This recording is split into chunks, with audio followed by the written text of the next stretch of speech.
Jangan lupa like, comment, and subscribe dulu ya. Aku tungguin nih.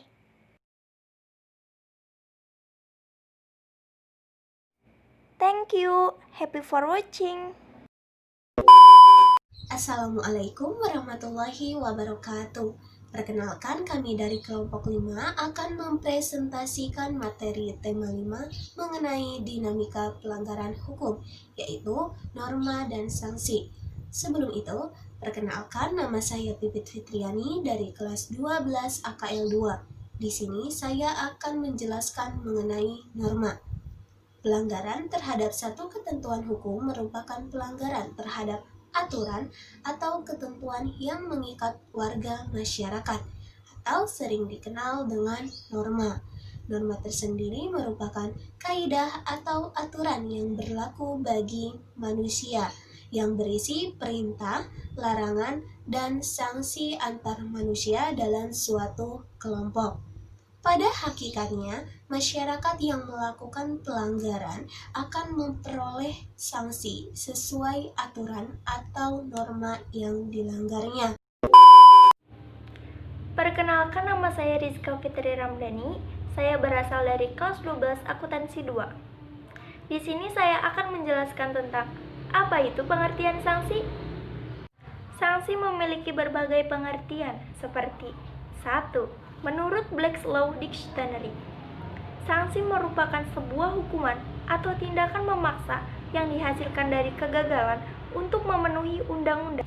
Yang kedua, menurut Kamus Besar Bahasa Indonesia merupakan tanggungan tindakan atau hukuman untuk memaksa orang menepati perjanjian atau menaati ketentuan undang-undang.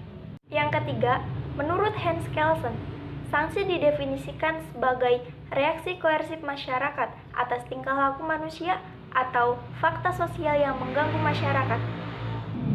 Dari pengertian tersebut dapat disimpulkan bahwa sanksi itu bersifat memaksa. Kenalkan, nama saya Noni Aryani Ramadhani. Saya akan mempresentasikan materi tentang norma agama dan norma kesusilaan. Sudah berlama-lama lagi saya mempresentasikannya. Yang pertama yaitu norma agama. Norma agama pengertiannya yaitu petunjuk hidup yang bersumber dari Tuhan yang disampaikan melalui utusan-utusannya, yaitu Rasul atau Nabi, yang berisi perintah, larangan, dan anjuran-anjurannya. Contohnya yang pertama beribadah, tidak berjudi, suka beramal, tidak membenci orang yang berbuat jahat kepada kita. Adapun sanksinya, kemungkinan sanksinya tidak langsung karena diperoleh dunia atau akhirat. Jadi maksud tidak langsung itu kita tidak akan mempertanggungjawabkannya semuanya di dunia, melainkan tetapi nanti semua amal perbuatan yang telah kita lakukan di dunia akan dipertanggungjawabkan di akhirat nanti. Terus yang kedua, norma kesusilaan. Pengertiannya yaitu pedoman pergaulan hidup yang bersumber dari hati nurani manusia tentang baik buruknya suatu perbuatan atau perilaku seseorang. Contohnya, berlaku jujur, menghargai orang lain, tidak mencuri barang milik orang lain. Sanksinya tidak tegas. Karena apa? Ini menyangkut hati nurani kita. Jadi ketika kita melakukan kesalahan, mungkin sanksinya akan terhadap diri kita sendiri. Jadi diri kita akan merasa bersalah, yaitu akan merasa bersalah, menyesal, malu, dan sebagainya. Perkenalkan, nama saya Rohaini dari kelas 12 akuntansi 2. Di sini saya akan menjelaskan mengenai apa itu norma kesopanan dan norma hukum. Yang pertama, pengertian dari norma kesopanan yaitu pedoman hidup yang timbul dari hasil pergaulan manusia di dalam masyarakat. Contoh norma kesopanan dalam kehidupan sehari-hari, misalnya, kita harus menghormati orang yang lebih tua dari kita, tidak boleh berkata kasar, kita harus menerima dengan tangan kanan, dan masih banyak contoh lainnya. Sanksi dari norma kesopanan ini bersifat tidak tegas, tetapi dapat diberikan masyarakat dalam bentuk cemoohan, hinaan, atau pengucilan dalam pergaulan. Yang kedua, norma hukum. Apa itu norma hukum?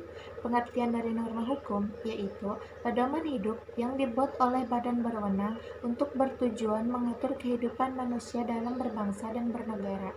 Norma hukum ini berisi perintah dan larangan. Contoh dari norma hukum: kita harus tertib, kita harus bertindak sesuai prosedur, dilarang mencuri, dan hal lain sebagainya. Sanksi dari norma hukum ini bersifat tegas, nyata, mengikat, memaksa setiap orang tanpa terkecuali. Nah, arti dari tegas dan nyata itu apa? Nah, tegas di sini berarti adanya aturan yang dibuat secara material yang diatur dalam perundang-undangan. Misalnya, hukum pidana yang mengatur tentang sanksi diatur dalam pasal 10 KUHP. Dalam pasal ini ditegaskan bahwa sanksi pidana berbentuk hukuman mencakup pidana pokok dan pidana tambahan. Pidana pokok terdiri dari pidana mati, pidana penjara, pidana kurungan, pidana denda, serta pidana tutupan. Pidana tambahan juga terdiri atas pencabutan hak-hak tertentu, perampasan barang-barang tertentu, serta pengumuman putusan hakim. Yang selanjutnya arti dari nyata. Nyata di sini berarti adanya aturan yang dibuat secara material yang telah ditetapkan kadar hukumannya berdasarkan perbuatan yang dilanggarnya. Contoh, pasal 338 KUHP menyebutkan barang siapa sengaja merampas nyawa orang lain diancam karena pembunuhan dengan pidana penjara paling lama 15 tahun. Sanksi ini dibuat oleh pemerintah melalui Badan Peradilan. Perkenalkan, nama saya Rani Fitriani dari kelas 12 akuntansi 2. Di sini saya akan menjelaskan pada bagian sanksi hukum. Sanksi hukum diberikan oleh negara melalui lembaga-lembaga peradilan. Ada dua sifat sanksi hukum, yaitu yang pertama sifat tegas dan yang kedua sifat nyata.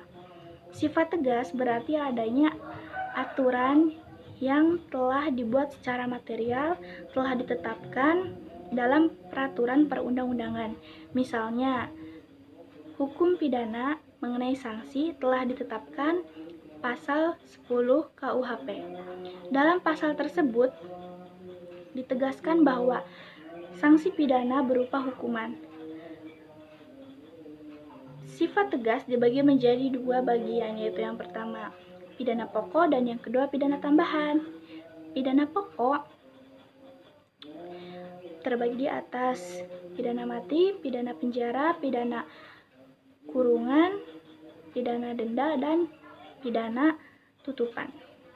Sedangkan pidana tambahan terbagi atas pencabutan hak-hak tertentu, perampasan barang-barang tertentu, dan pengumuman putusan hakim. Nah,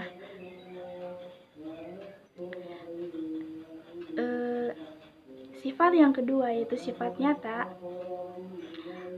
berarti adanya aturan yang telah dibuat secara material, telah ditetapkan kadar hukumannya berdasarkan perbuatan yang dilanggarnya. Contohnya pasal 338 KUHP mengatakan atau menyebutkan barang siapa sengaja merampas nyawa orang lain diancam karena pembunuhan dengan hukuman pidana atau pidana hukuman paling lama 15 tahun penjara. Perkenalkan, nama saya Nur Asia Jamil. Saya akan menjelaskan tentang sanksi sosial dan sanksi psikologis. Yang pertama adalah sanksi sosial. Sanksi sosial adalah sanksi yang berhubungan dengan masyarakat. seperti dicemoohkan, dikucilkan, dan yang lebih parahnya lagi yaitu diasingkan di tempatnya sendiri ataupun di warga sekitar. Dan yang kedua adalah sanksi psikologis. Sanksi psikologis adalah sanksi yang berhubungan dengan batin seseorang ataupun batin sendiri. Terima kasih atas perhatiannya. Mohon maaf apabila ada salah kata. Semoga materi yang kami sampaikan bermanfaat dan dapat dilaksanakan. Wabillahi taufiq wal hidayah. Wassalamualaikum warahmatullahi wabarakatuh.